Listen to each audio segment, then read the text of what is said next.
भारत और चीन के बीच अदावत का कारण 3000 किलोमीटर से ज्यादा लंबी अनसुलझी सीमा है, जिसे बातचीत के जरिए ही सुलझाया जा सकता है। लेकिन जंगी माहौल बनता है चीन की हिमाकतों से, इसीलिए भारतीय सेना का ज्यादा फोकस लद्दाख पर होता है। लेकिन अब चीन ऐसे हालात बना रहा है जिससे भारत को लद्दाख से लेकर अरुणाचल प्रदेश तक अलर्ट रहने पर मजबूर कर दिया है। आखिर ऐसा क्या किया है चीन ने और क्या है भारत की तैयारी, आइए देखते हैं।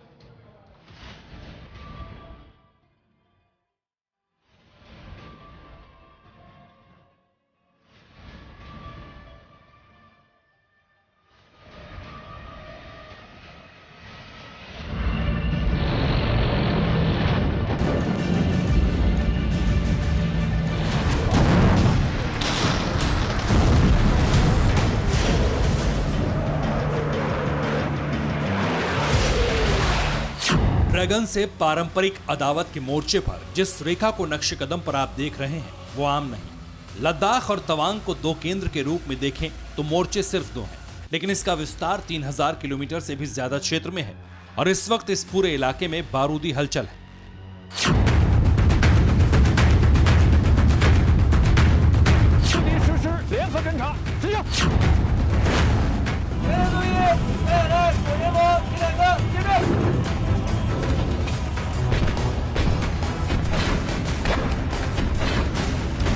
पिछले एक साल से ज्यादा वक्त में भारत और चीन के बीच एलएसी पर चल रहा विवाद थमने का नाम नहीं ले रहा। उल्टा ड्रैगन बारूदी चिंगारी उड़ाकर जंग की आग भड़का रहा है। दोनों देशों के बीच कोर कमांडर लेवल पर 13 दौर की बैठक हो चुकी है, लेकिन नतीजा सिफर है। इससे पहले कि लद्दाख में जारी तनातनी में थोड़ी कमी आए, पूर्वोत्तर में हलचल बढ़ गई। भूटान के पास तवांग में नए सिरे से भारत और चीन के बीच तनाव बढ़ने लगा है। चीन इस इलाके में भी अपनी सेना बढ़ा रहा है।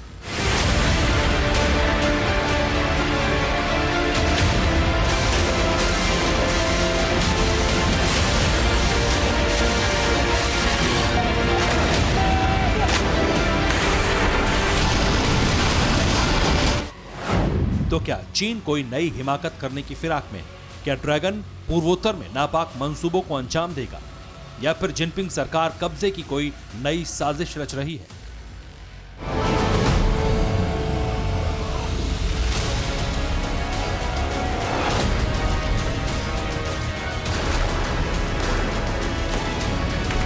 मुमकिन है इन सभी सवालों का जवाब आशंका के मुताबिक हो, क्योंकि मौजूदा हालात हर आशंका के सच होने की गवाही दे रहे हैं। सूत्र यहां तक दावा कर रहे हैं कि चीन ने लद्दाख में घुटने टेकने के बाद अरुणाचल प्रदेश पर फोकस बढ़ाया है।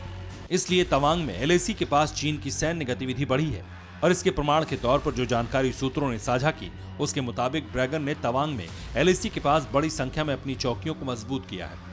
इसके अलावा कई अस्थायी कैंप भी अरुणाचल प्रदेश से लगी एलएसी पर देखे गए हैं।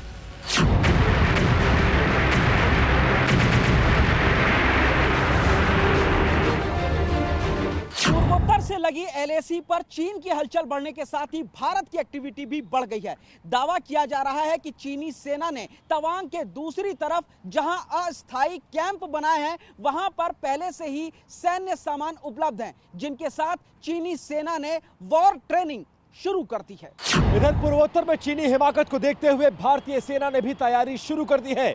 सूत्रों के मुताबिक भारतीय सेना पूरे घटनाक्रम पर नजर बनाए हुए है और चीनी घुसपैठ की किसी भी आशंका से निपटने के लिए तैयारी और तैनाती दोनों बढ़ा दी गई है।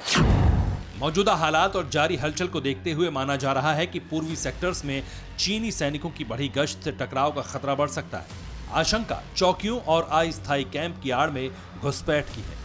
सूत्र ये भी बता रहे हैं कि चीन पिछले मई महीने में लद्दाख में हुई घुसपैठ की तरह अरुणाचल में अपने नापाक मंसूबों को अंजाम देने की कोशिश में है। लेकिन सवाल यह है कि चीन कामयाब होगा? सवाल इसलिए क्योंकि चीन की तरफ से तवांग के पास निर्माण कार्य हुआ है। तवांग पोस्ट की दूसरी तरफ ढांचे मजबूत किए गए हैं। पीएलए आधुनिक हथियार और सैन्य सामान लाया है। इसके मुकाबले भारत ने भी पूर्वोत्तर से लगी एलएसी पर तैयारी बढ़ा दी है। एलएसी पर रॉकेट लॉन्चर्स और आर्टिलरी तैनात कर दी गई है।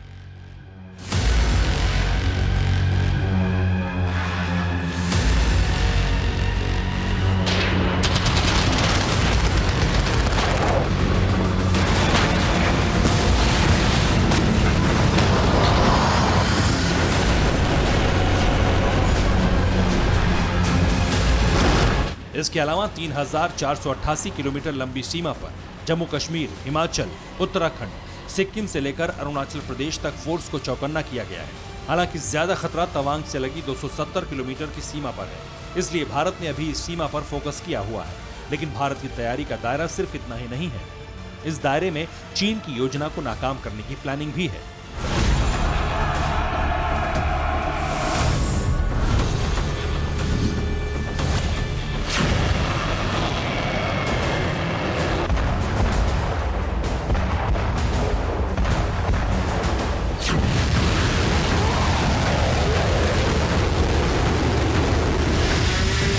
पाकिस्तान चीन आर्थिक गलियारे के चीफ खालिद मंसूर का आरोप है कि भारत और अमेरिका मिलकर सीपेक योजना को नाकाम करने की साजिश रच रहे हैं।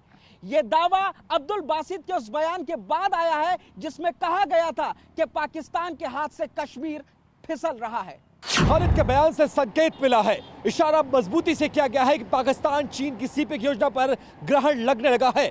अगर पीओके में विकास के लिए बगावत हुई तो भारत को अपना अभिन्न अंग बाद में वापस मिलेगा और जिनपिंग की योजना पहले विफल होगी।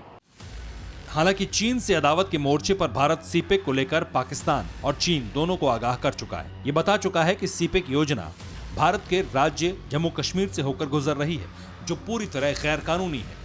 बावजूद इसके चीन ने अरबों डॉलर इस परियोजना पर फूंक दिए, लेकिन उससे हासिल कुछ नहीं होगा क्योंकि भारत ने चीन को उलझा दिया है। अगर चीन ने एक भी गलती की तो असर बीजिंग तक होगा।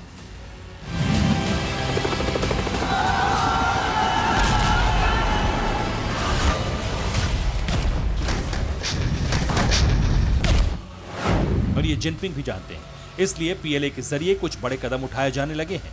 बतौर उदाहरण एक खबर को गंभीरता से समझिए। चीनी प्रेसिडेंट ने 5 लेफ्टिनेंट जनरल्स को जनरल बना दिया है। भारत से जुड़े सीमा क्षेत्र के लिए चीन ने नया जनरल बनाया है। जिनपिंग ने वेस्टर्न थिएटर कमांड के प्रमुख का दर्जा बढ़ाया है। एलएसी की पूरी जिम्मेदारी जनरल वांग हैजियांग को दे दी गई है।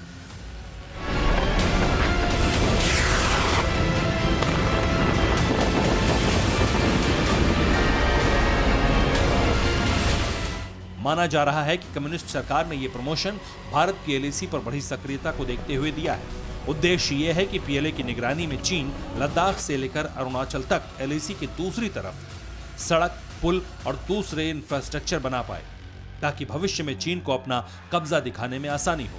लेकिन भारतीय वीरों की तैनाती के बीच ऐसा मुमकिन नहीं है।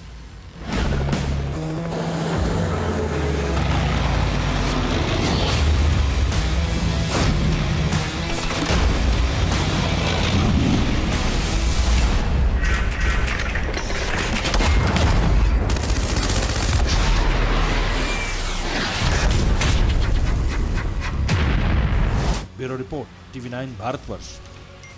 अड़ी सोमवार से शुक्रवार शाम 6 बजे सिर्फ TV9 भारतवर्ष पर।